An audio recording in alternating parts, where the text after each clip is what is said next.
আরেকটা গুরুত্বপূর্ণ বিষয় আলোচনা করা যেতে পারে, সেটা হচ্ছে যে যদি কেউ অ্যাসিস্ট্যান্টশিপ, ফেলোশিপ কিংবা স্কলারশিপ পেয়ে থাকেন, এক্ষেত্রে উক্ত স্টুডেন্টকে ইউএসএ এমবিসিতে ইন্টারভিউ ফেস করার সময় ব্যাংক স্টেটমেন্ট দেখানো লাগবে কিনা, বা যদি দেখানো লাগে এই হিসাবটা কিভাবে হবে। প্রথমত, একজন স্টুডেন্ট যে ইউনিভার্সিটিতে অ্যাডমিশন নিয়ে থাকে, ওই ইউনিভার্সিটির ওয়েবসাইটে তাদের একটা এস্টিমেট এক্সপেন্ডিচার চেকলিস্ট থাকে, যেটা স্টুডেন্টের টিউশন ফি কত, হেলথ ইন্স্যুরেন্সে কত যাবে, তার টাকা মানে লিভিং কস্ট কত হবে, ট্রান্সপোর্টেশনে কত যাবে, পুরো একটা চক আকারে ওরা কিন্তু একটা হিসেব করে রেখে দিয়েছে। যদিও বাস্তবে এখানে এসে ওই সম পরিমাণ টাকা বাস্তবে লাগে না, কিন্তু ওদের এই হিসেবটা আমাদের ব্যাংক স্টেটমেন্ট আমাদের প্রস্তুত করা লাগবে কতটুকু বা কতটুকু লাগবে না, এটা নির্ধারণ করার জন্য তাদের এই হিসেবটা আমাদের আমলে নিতে হবে। এখন ধরা গেল যে একজন স্টুডেন্ট সে ফান্ড পেয়েছে বা অ্যাসিস্ট্যান্টশিপ বা ফেলোশিপ সে পেয়েছে। এখন প্রথমে যেটা দেখতে হবে, ওই যে তাদের এস্টিমেট কস্ট চেকলিস্ট যেটা, ওখানে যদি টোটাল ব্যয়, আমি টোটাল যে বিষয়টুকু বললাম এর ব্যয় ধরা যাক 50,000 ইউএসডি।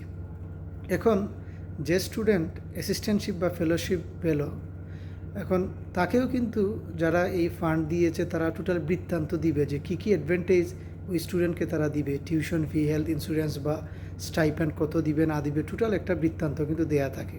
এখন দেখা গেল ওরা ওখানে বলেছে যে তারা 50,000 ইউএসডি দিবে, তাহলে আমার যত ব্যয় হবে আমি ফান্ড থেকে ওই টাকাটা পাচ্ছি, যদি ইকুয়াল হয়ে যায় তাহলে কিন্তু আর ওই কোনো ব্যাংক স্টেটমেন্ট ইউএস এমবিসিকে দেখানো লাগবে না।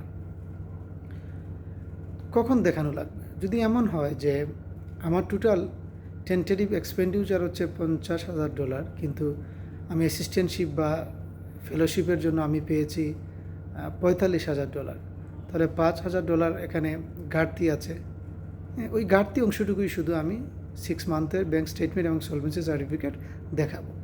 এখন ইউএস ইউনিভার্সিটির সিস্টেমগুলোই এরকম, ওরা ব্যয় বুঝে তারা ওই অ্যাসিস্ট্যান্টশিপ বা ফেলোশিপের তাদের যে স্টাইপেন্ড বা অন্যান্য ফ্যাসিলিটিগুলোকে তারা সেট করে রেখেছে। বেসিক্যালি দেখা যায় ব্যয় যদি হয় $50,000, ফান্ড ওরা এমনভাবে সেট করে 52,000, 53,000 বা 55,000, খুব একটা ব্যবধান রাখবে না আর কি, খুব একটা বেশি দিবে তা না, তবে মোটামুটি ব্যয়ের কাছাকাছি বা ব্যয় থেকে একটু বেশি হতো বা অন্তত ব্যয়ের সম পরিমাণ দিবে তারা।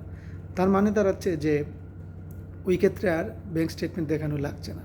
বাট স্কলারশিপের যে বিষয়টা আমি আরেকটা ভিডিওতে বলেছি যে স্কলারশিপ দিয়ে আসলে ফুল ফান্ড কাভার হয় না। দেখা গেল অনেক সময় ওরা স্টাইপেন্ড স্কলারশিপ হিসেবে তারা ওটা কনসিডার করেছে, তখন আরও যে এক্সপেন্ডিচার থাকলো, এখন ধরা গেল যে স্কলারশিপ পেয়েছে $30,000, আরও $20,000 কিন্তু ঘাটতি রয়েছে। ওই ঘাটতি টাকা কিন্তু সে ব্যাংক স্টেটমেন্ট দেখানো লাগবে। তার মানে সারাংশ করলে দাঁড়ায় যে আমার যা ব্যয়, যদি আমার স্টাইপেন্ড বলি, ফান্ড বলি, অ্যাসিস্ট্যান্টশিপ বলি, ফেলোশিপ বলি, বা টিউশন কনসিডারেশন বলি, যদি আমার সমান হয়ে যায় তাহলে আর আমার ব্যাংক স্টেটমেন্ট দেখানো লাগবে না, ঘাটতি অংশটুকু শুধু দেখানো লাগবে।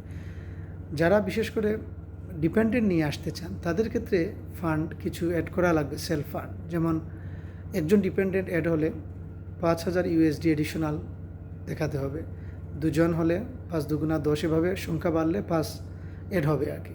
আমি ধরে নিলাম কেউ ওয়াইফ নিয়ে আসতে চান এবং একজন বাচ্চা নিয়ে আসতে চান, তাহলে $10,000 অ্যাড করতে হবে। এখন অ্যাসিস্ট্যান্টশিপ বা ফেলোশিপ থেকে এমনও হয় যে টোটাল ব্যয় হচ্ছে ইউনিভার্সিটির টোটাল লিভিং শো এভরিথিং $50,000, এখন ইউনিভার্সিটি ফান্ড মঞ্জুর করেছে $52,000, তাহলে আরও $8,000 দুজন ব্যক্তির জন্য লাগে। ওই $8,000 ব্যাংক স্টেটমেন্ট এবং ব্যাংক সলভেন্সি সার্টিফিকেট তার কমনই, ব্যাংক স্টেটমেন্ট 6 মাসের দেখাতে হবে। এই হচ্ছে ক্যালকুলেশনটা, অর্থাৎ ঘাটতি টাকাটাই শুধু আমরা দেখাবো। তো এটা সত্য, ইউনিভার্সিটি যে টাকা দেয় ওই টাকা দিয়েই ওয়াইফ বাচ্চা কাচ্চা সহ অনায়াসে চলা যায়, এমনকি কিছু সারপ্লাস বাড়িতেও পাঠানো যায়। এটা শুধু দেখানোর জন্য দেখানো আর কি, যেহেতু ওদের রুলস যে এডিশনাল যদি কেউ ডিপেন্ডেন্ট নেন তাহলে এডিশনাল $5,000 করে দেখাতে হবে।